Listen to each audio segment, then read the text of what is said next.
বিসমিল্লাহির রহমানির রহিম। টেন্স। আমরা সবাই জানি টেন্স শব্দের অর্থ সময় বা কাল। তো টেন্সকে তিন ভাগে ভাগ করা হয়, যে present tense, past tense, future tense.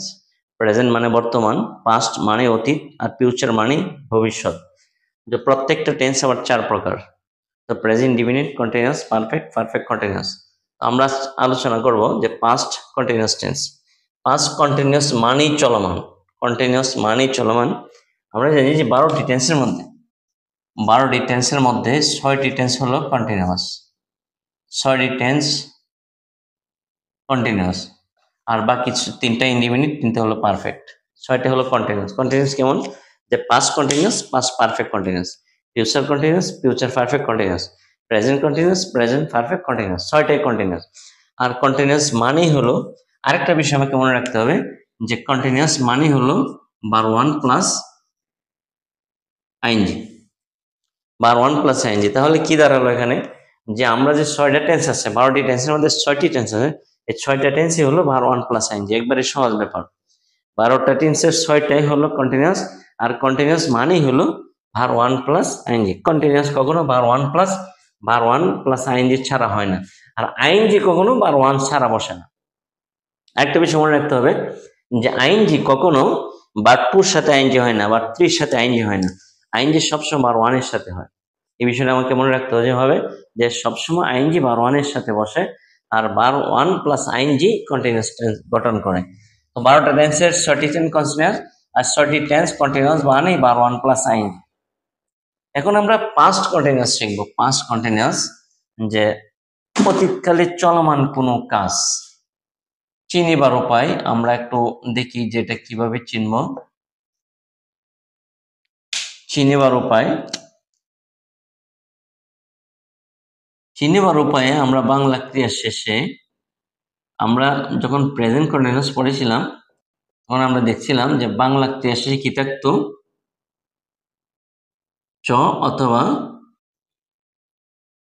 তো আর ছ, এই অক্ষরগুলি থাকতো। আমি ভাত খাচ্ছি, তিনি বাজারে যাইতেছেন, সে বাজারে যাইতেছে, তিনি ভাত খাচ্ছেন, তিনি বাজারে যাইতেছে, তিনি ভাত খাইতেছেন, সে বাজারে যাচ্ছে, সে বাজারে যাইতেছে। এই চ আর তর সাথে আমরা ল অথবা লাম অথবা ত অথবা তাম এগুলি লাগাবো, এদের সাথে যোগ করো। তাহলে এখন কি হবে, তেছিল, তেছিল, তেছিলেন, এগুলি থাকলে হইল পাস্ট কন্টিনিউয়াস টেন্স। যেমন সে বাজারে যাইতেছিল, তিনি ভাত খাইতেছিলেন, তারা মাছ ধরতেছিল, তারা মাছ ধরতেছিলেন। তো আমরা ভাত খাইতেছিলাম, সে ভাত খাইতেছিল, তিনি মাছ ধরতেছিলেন, তিনি ঘুমাইতেছিলেন, তিনি একটি চিঠি লিখতেছিলেন, তিনি বই পড়তেছিলেন।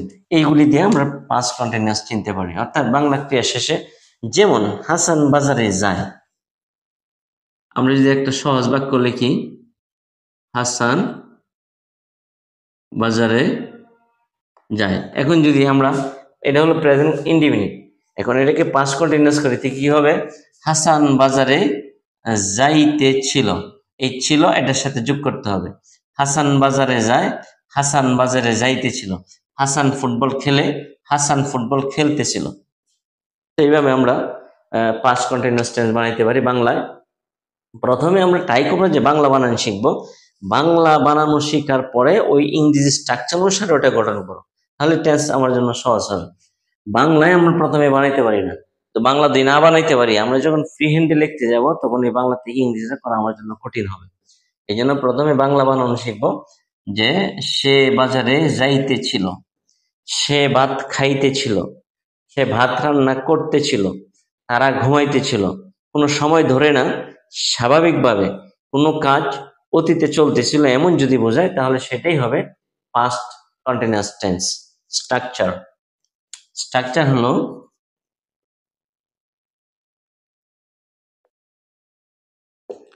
আমরা সবাই জানি যে স্ট্রাকচার শব্দের অর্থ হলো গঠন।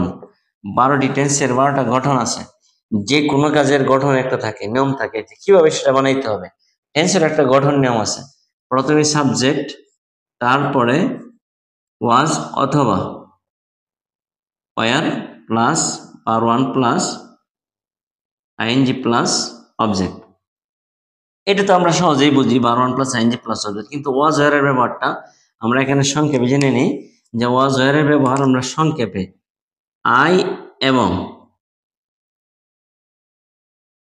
থার্ড পারসন সিঙ্গুলারের সাথে ওয়াজ আর বাকি সব ক্ষেত্রে ওয়ার। সহজ কথা যদি আমরা বুঝি তাহলে আমার জন্য ওয়াজ ওয়ার ব্যবহার একেবারে সহজ। আই এবং থার্ড পারসন সিঙ্গুলারের সাথে ওয়াজ আর বাকি সব ক্ষেত্রে ওয়ার। যেমন হাসান বাজারে যাইতেছিল, হাসান বাজারে যাইতে ছিল, এটা হলো আমার পাস্ট কন্টিনিউয়াস টেন্স নেওয়ার উপায়। এখন এটাকে যদি আমি ইংরেজি করতে যাই তাহলে কিভাবে ইংরেজি লিখবো কিভাবে? প্রথমে হাসান দিলাম, তারপরে ওয়াজের কোনটা বসাবো। এখন আমাকে দেখতে হবে সাবজেক্টের অবস্থা কি, সাবজেক্ট কি তাৎক্ষণ সিঙ্গুলার নাকি তাৎক্ষণ সিঙ্গুলার না। আমরা এখান থেকে ধারণা নিতে পারি যে এখান থেকে যে থার্ড পারসন সিঙ্গুলার আমরা কিভাবে শিখবো। হি সি তাৎক্ষণ সিঙ্গুলার, হি সি ব্যক্তির জন্য, ইট বস্তুর জন্য, একক সকল নাম সহ থার্ড পারসন সিঙ্গুলার, একক সকল বস্তু সহ থার্ড পারসন সিঙ্গুলার। তাহলে একক সকল নাম, দুনিয়ার যত একটি নাম আছে সব থার্ড পারসন সিঙ্গুলার। হাসান একটা নাম, সুতরাং থার্ড পারসন সিঙ্গুলার। এরপরে কি হবে? ওয়াজ হবে, কারণ থার্ড পারসন সিঙ্গুলার পরে ওয়াজ হয়। ওয়াজ, হাসান ওয়াজ যাওয়া, go, Hasan was going to market, Hasan বাজারে যাইতেছিল। এখন যদি লিখি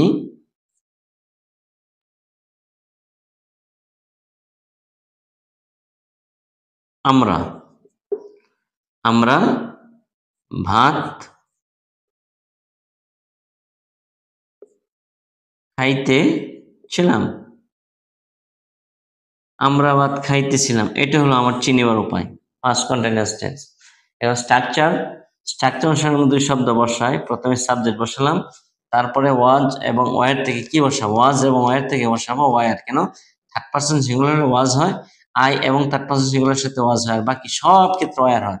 যেহেতু আই এবং থার্ড পারসন সিঙ্গুলার ভিতরে উই না, এই জন্য হবে were. They were eating rice.